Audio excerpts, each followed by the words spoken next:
तपाईँले मिलेन होइन हो म किन 30 चोटि उसो भन्नु अरे 30 चोटि त नर्मल हानिदिन्छु के गर्नु पर्यो भन न तिमीहरूको लागि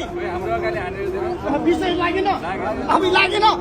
अब नेपालीको छोरो 30 चोटि होइन 40 चोटि हानेर हेर्नियो हेर्नियो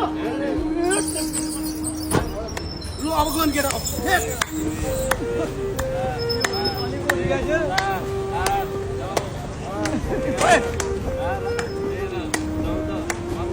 भाइ 20